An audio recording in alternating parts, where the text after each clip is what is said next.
Hello everyone, how are you today? Eu sou o Kaique, mediador de inglês daqui do PVS. Preparados para mais uma aula de inglês? Então deixa seu like e não se esqueça de seguir o nosso canal. Let's go!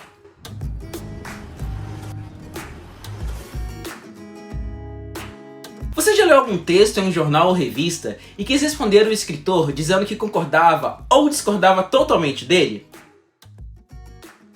E sabia que existe um gênero textual que descreve este formato de texto? São as cartas ao editor, ou em inglês, Letters to the Editor. Letters to the Editor é uma seção publicada em muitos jornais, revistas e periódicos científicos.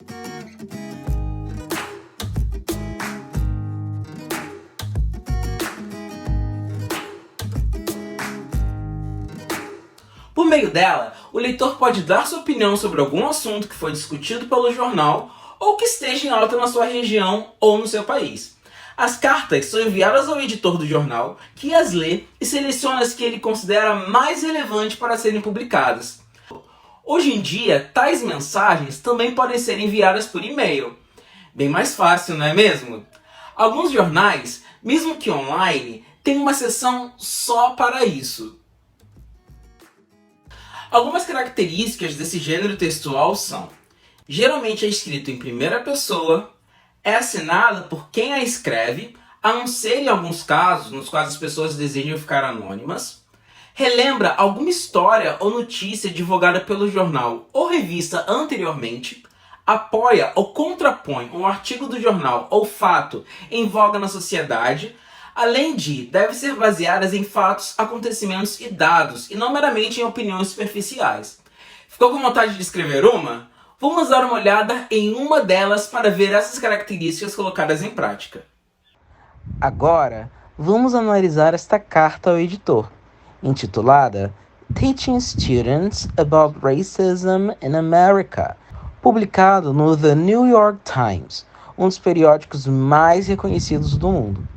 Essa carta fala sobre o assunto racismo, como é exposto no título da reportagem pela palavra racism, que significa racismo.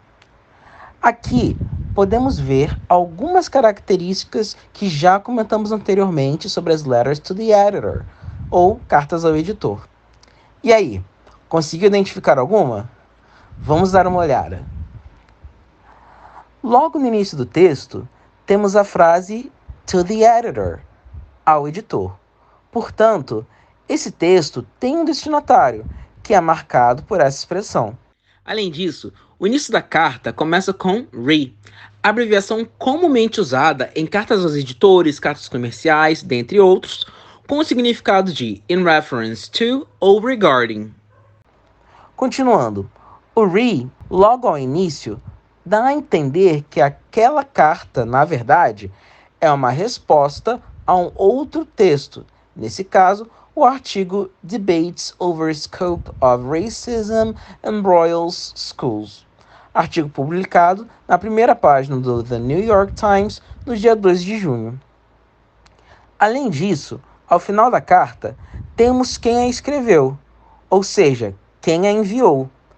E lembra que comentamos que os autores dessa carta ao editor geralmente eram pessoas com um certo conhecimento sobre o assunto e com isso acabam baseando seus argumentos em fatos? Então, a parte final do texto mostra quem é a pessoa, que no caso foi Michael Honey, um professor universitário de História da University of Washington, Tacoma, quem escreveu essa carta. Além disso, essa posição do autor de ser historiador e professor universitário embasam mais ainda o argumento defendido na sua resposta, dando, obviamente, legitimidade à carta. Durante o texto, é presente o uso da primeira pessoa, outra característica das Letters to the Editor. Nesse texto em específico, não há presença de pronomes de primeira pessoa do singular, como por exemplo, I ou me, mas sim de pronomes de primeira pessoa do plural. No caso dessa carta, o uso de we e us, como por exemplo em We include all sides of the American story. Sendo assim, percebemos que há de fato o uso da primeira pessoa, porém no plural.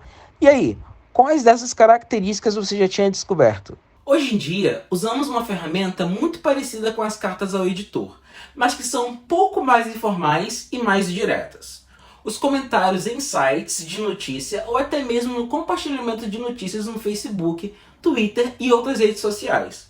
A diferença é que esses não passam por um filtro do jornal, por isso é preciso ter responsabilidade e sobretudo respeito com um ponto de vista diferente do seu. Já que estamos falando sobre esse gênero textual, uma carta ao editor foi usada na prova de inglês do Enem de 2019. Vamos fazer a questão para entendermos um pouquinho mais sobre esse gênero? Let's go! Não se esqueça de pausar esse vídeo para poder ler a questão e respondê-la. O texto dessa questão é uma carta em reação ao artigo Is Obesity a Disease? Escrito por Dr. Peter Lind. No enunciado da questão, indaga-se de que forma o autor aborda o assunto obesidade em seu texto.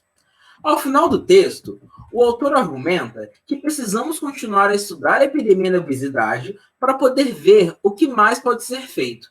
No entanto, demonizar um ingrediente específico não resulta em nada e levanta temores desnecessários que atrapalham soluções concretas. Sendo assim, o autor dessa carta ao editor questiona o argumento do Dr. Peter Lind e enfatiza a necessidade de haver mais estudos sobre o assunto.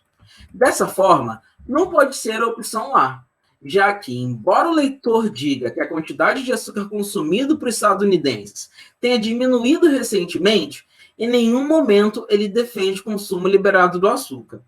Da mesma forma, não pode ser a opção B, já que o autor dessa carta, ao contrário de Dr. Peter Lind, acredita que não tem como indicar apenas o ingrediente como grande responsável pela obesidade. Além disso, a opção C também não está correta, visto que o autor aponta a obesidade como uma epidemia e, consequentemente, acredita que estudar esse assunto seja de fato importante. Por fim, a opção E também não está certa, Já que no texto aponta que o consumo de calorias pelos estadunidenses aumentou durante os anos. Sendo assim, a opção correta é a alternativa D. O autor indica a necessidade de mais pesquisas sobre o assunto, como é observado no final do texto. E aí, o que achou deste vídeo? Que tal você também escrever suas cartas aos editores e jornais, compartilhando a sua opinião sobre algum assunto? Não se esqueça de se inscrever no canal, ativar o sininho de notificações e deixar sua opinião nos comentários deste vídeo. See you!